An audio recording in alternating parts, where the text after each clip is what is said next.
یعنی ملک کی مثال ایک ماں کی طرح ہوتی ہے.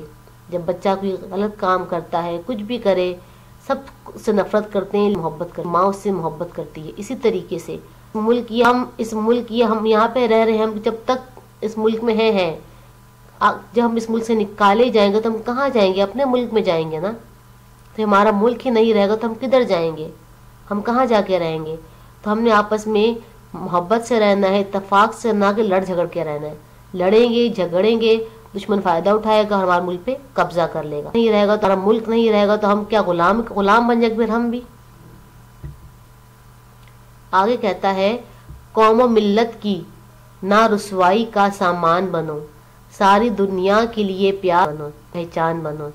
اب کہہ رہے قوم ہمارے لوگوں کے لیے، ملک کے لیے کوئی ایسا کام نہ کرو جس سے ہماری ہو، جس کی رسوائی ہو، جس سے اپنے ہمارے ماں باپ کی رسوائی ہو، آپ کی رسوائی ہو.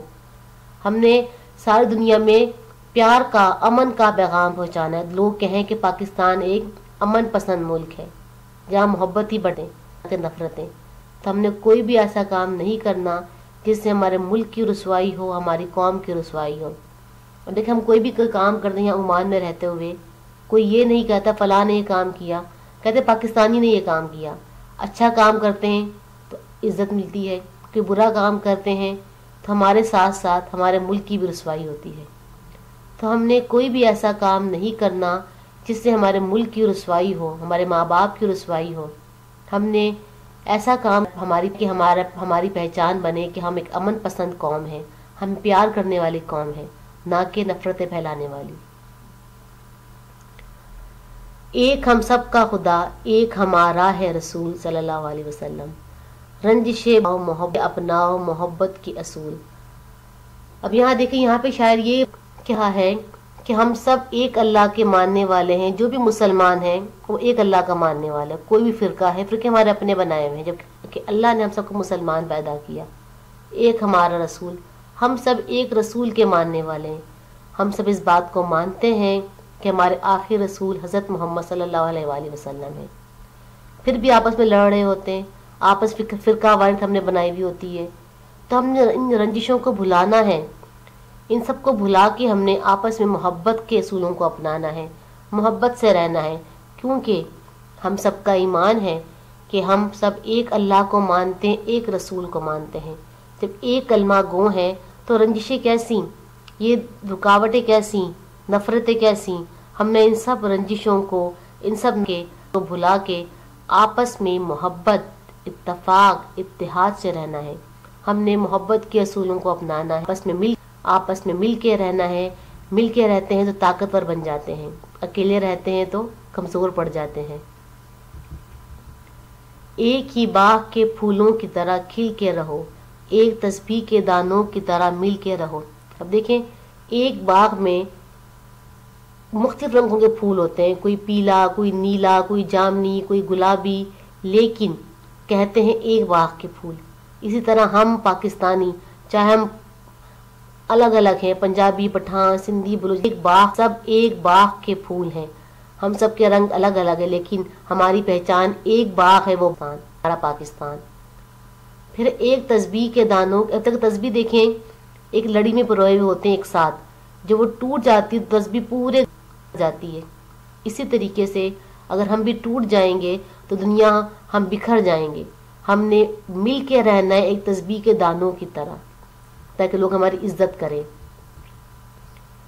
ایک ہو جاؤ تو فولاد کی طاقت یہ شمع کے لیے شمع ہدایت ہو تم.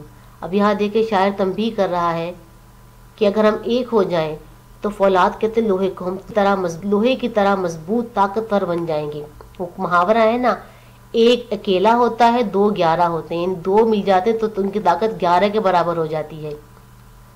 تو اگر ہم سب ایک ہو جائیں تو ہم لوہے زیادہ طاقتور بن سکتے ہیں، ہم سیسا پلائی دیوار بن سکتے ہیں، اور ساری دنیا ہم ہدایت، ہم اللہ تعالیٰ کا پیغام پہنچانے والے بن سکتے ہیں.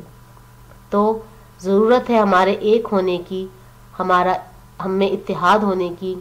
اگر ہم میں اتحاد آ جائے گا تو ہم لوہے سے زیادہ طاقتور بن جائیں گے. ہمیں توڑ نہیں سکے گا، کوئی ہمیں نقصان نہیں پہنچا سکے گا، اور ہم پوری دنیا میں اللہ تعالیٰ کا پیغام پہنچائیں گے. ہم شمع ہدایت بن جائیں گے. شمع ہدایت اللہ تعالیٰ کا پیغام پہنچانے والے ہم بن جائیں گے. آخری شعر ہے، اپنے آبا کی طرح صاحب ایمان بنو، جس پہ اللہ کرے ناز وہ انسان. ہم نے اپنے آبا کہتے ہیں بزرگ، ہم نے اپنے بزرگوں کی طرح جو ہمارے آبا و اجداد تھے، ہماری نسل کب تو آدم علیہ السلام سے لے کر ان کے بعد جتنے پیغمبر آئے سب نے اللہ تعالیٰ کا پیغام، سب نے پختہ ایمان کا اللہ ایک ہے. اس کے بعد ہمارے باپ دادا، ہم نے ان کی طرح صاحب ایمان ہمارا مضبوط ہونا چاہیے، ہمارا ایمان کمزور نہ ہو، ہمارا ایمان پختہ ہونا چاہیے، پکا ایمان ہونا چاہیے کہ اللہ ہے ہماری مدد کرنے والا، اور ہم نے اللہ کے لیے، اللہ کو راضی کرنے آپس میں مل کے رہنا ہے. کہ اللہ تعالیٰ کو محبتیں بانٹنے والے لوگ اچھے لگتے ہیں، نہ کہ نفرتیں بانٹنے والے. جس پہ اللہ کرے ناز وہ انسان بنو. تو ہم نے ایسا ہی انسان بننا ہے، تعالیٰ کے بتائے ہوئے رستوں پہ چلنا ہے. ایسا انسان اس پہ اللہ تعالیٰ بھی ناز کرے، اللہ تعالیٰ فخر کرے کہ میں نے کیسا اچھا انسان بنایا ہے. اس کے شاعر ہیں مسرور انور، بہت ہی اچھی نظم لکھی انہوں نے محبت کے بارے میں، اتفاق کے بارے میں، اتحاد کے بارے میں. اب آپ لوگ اس نظم پہ عمل کرتے ہوئے آپس میں اتحاد سے رہیں گے، لڑائی جھگڑے سے باز رہیں گے. کیونکہ لڑائی جھگڑے کرنے میں صرف انسان کمزور ہوتا ہے اندر سے. جو انسان محبتیں بانٹتا ہے وہ اس کا ایمان بھی پختہ ہوتا ہے اور وہ اندر سے مضبوط ہوتا ہے، پختہ ارادوں کا مالک ہوتا ہے. آپ لوگوں کو یقیناً تشریح سمجھ آ گئی ہوگی. اب آپ نے اس کی تشریح لکھنی ہوگا. اللہ حافظ.